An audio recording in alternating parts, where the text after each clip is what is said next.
Hi, let us discuss how to enable DC motor speed control using PWM interfacing with 8051. Okay. So here basically, what do? We control the DC motor speed. We can control the DC motor speed by using the PWM technique. So this PWM technique it's going to be achieved by using 8051 microcontroller. Okay, so the similar kind of DC motor what we are using for our various applications are going to be used for our discussions here. Okay, so what is a PWM? PWM it's basically a pulse width modulation technique. It's basically a pulse width modulation technique, which is used to reduce the average power delivered to a electrical load. Okay, so by varying the average power delivered to the load, we can vary the speed of the machine, or we can vary the operation of the machine as well. Okay, so how do we do that? So as we are dealing with the digital signal, then what is the voltage concept and how to get it related to it? It is as simple as generating a square wave with different duty cycles. Okay, what are the different duty cycles? Yes.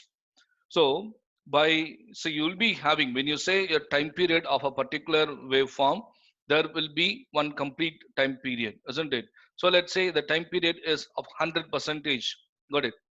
Then in the 100 percentage time period, if it is uh, on for 25 percentage, if it is on for 25 percentage time, then off for 75 percentage time, then it is called 25 percentage duty cycle, a rectangular waveform or square waveform with 25 percentage duty cycle.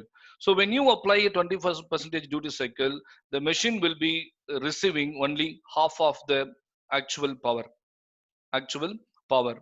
Then similarly, equal on period and equal off period. When you give equal on period and equal off period, then it is called 50 percentage duty cycle.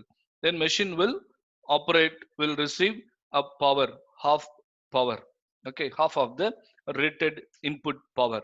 So as you vary this, your machine also will respond correspondingly. Similarly, 75 percentage period it's going to be on, 25 percentage period it's going to be off. Then it's going to be a 3/4 of the power. Then if it is on continuously, then it's absolute called a, it is 100 percentage duty cycle, wherein full electrical power, the rated power will be given to the motor. Understand? So it is very simple to understand that your DC motor speed is proportional to the duty cycle. 25 percentage will operate the motor at a low speed. 55 percentage the motor will operate at a moderate speed. 75 percentage little faster. 100 percentage at a rated speed the motor will rotate. Understand? So how we will achieve this? Just by writing a program to generate a simple square wave generations programs only. Got it? So that is what basically we do it in the pulse width modulation technique. Okay, so in the pulse width modulation technique, what by generating these duty cycles, what we are intending to do is we are trying to reduce the average power applied to the motor. Average power applied to the motor. Okay. Now, as we do this, as we do this, what will happen now? The motor will correspondingly it will operate. Okay. Then how to achieve this in practice? So the simple thing is the microcontroller is going to generate the necessary square wave. Then to support the motor operation, okay, there are some driver circuits and opto isolators are going to be connected. You see that the microcontroller, from the microcontroller we have only one pin P1.0. Then it's given to opto isolator. After this you have what? You have a driver circuit. Then from the driver circuit it's given to the motor, which will get the necessary starting current and the motor can be operated easily. Then similarly, if you look into it, we can also we have a driver circuit by using the transistor MOSFETs. Okay, so MOSFETs in conjunction with the diode and Zener diode and a capacitor, it will form uh, another driver circuit that will help the motor to receive the necessary starting current, and it can be done. But you see that in both the conditions, we are just using one pin of the microcontroller to send the necessary signal duty cycle, a square wave with a duty cycle. Okay, it may be 25 percentage, it may be 50, it may be 75, it may be 100 percentage duty cycle. So let us continue to see how to write a program to monitor the status of a switch and perform the necessary operations. Okay, let's say the switch is connected to the pin P2.7, and if it is 1, then we have to produce a 25% duty cycle in a microcontroller, and to the DC motor will operate accordingly. Then if it is 0, 50% duty cycle is going to be produced. Okay, so that's the basic concept here. Okay, so we have given the waveforms for both the 25% duty cycle and also for 50% duty cycle. Okay, so as usual, what we do, we write the uh, assembly directive org, then the main program. The main program we use now, as you know, P1.0 we are using it for sending the duty cycle output, and P2.7 is used for um, switch monitoring the switch and switch conditions. So P1.0 is initially cleared, so motor will be off, and we configure P2.7 so that it will be able to receive the input. Then we use the what is it? We use the JNB instruction to monitor the P2.7. If it is 0, then 50% duty cycle would be produced, isn't it? If it is not 0, that means 25% duty cycle will be produced. Okay, 25% duty cycle means what? So first, what do we do? Initially, it is P1.0. Okay, initially P1.0. So it is there. Then it is there for some time. Afterwards, immediately at this stage, we are setting it to 1. When you set it to 1, how long it is on? It is on only for the 25% of the total time, isn't it?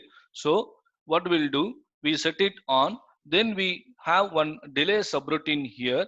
So for this delay subroutine, by passing 25 corresponding hexadecimal value into R5, then we will be able to generate a necessary delay. Okay, so as you wait for a delay, this particular portion will be created. Let's see, we are calling the delay here. Then the delay subroutine is called here. The delay subroutine, what it does, it has the necessary statements. R2 is loaded with the value 100, then R3 is loaded with the value hexadecimal of 255, then R3 DJNZ is going to be used here to waste simply time by executing the loop, and still it is not sufficient, so we are repeating it again for 100 times. For every 100 times, 255 times this will get execute. Okay, so then what we'll do, then depends on how long we are going to use the repeat this again, the necessary delay is going to be produced. So as per the requirement here, if I repeat the entire operation for 25 times, then we would be able to generate a 25% duty cycle. That's the concept here. So then what do? We use R5 and take the control back to this place, and the operation gets repeated. Okay, so as you do this, 25% duty cycle will be produced, and also the 25 percentage for 25 percentage on period is also produced here. Okay, then you can return from here, and that you can, if this is going to be the end of the program, you can mark the end of the program. Then as you come back to the place here, it will get returned. We have produced only the on part. Okay, what about the off part? How to produce the off part? So to produce the off part, again what we have to do, we have to make our signal 0. Make our signal 0. How to make our signal 0? So by clearing P1.0. So as you clear P1.0, you will be able to bring the waveform down to 0. Then you wait, now you pass the 75 value into R5. Then call the delay. then 75 percentage delay will be generated here. Okay, of the total time period, the delay will be generated. So as you generate it, then you will get a waveform where 25 percentage on time, 75 percentage off time. Then again what you do, go to the monitor. So monitor the switch status. If it is not equal to 0, then now it should go to produce 50 percentage duty cycle. In 50 percentage duty cycle, what do we do? Same setup, only thing is we are just going to change the value. See that 50% duty cycle initially off, then on. 50 percentage of time it is on, 50 percentage of time it is off. Okay, then how to write the statements? Very good. First statement is SCTB P1.0. Then R5 of the delay register, it's going to have the value corresponding hexadecimal equivalent of decimal number 50. Okay, then what do we do? Yes, call the delay subroutine. So delay subroutine is called. So 50 percentage time is going to be wasted here, so our delay is going to be generated here. Then what do we do? Yes, again we have to make it 0, isn't it? So we have to bring down to 0. Then again how much delay? 50 percentage delay. So 50% delay is going to be generated. Then after that what you have to do? You have to call a delay subroutine. 50% is going to be generated. Then go back to the monitor statement. Go back to the monitor statement. Then you can get the things done easily. So by using this, what we can do, we can rotate the motor in at a different speeds by using 25% duty cycle and 50% duty cycle. Okay.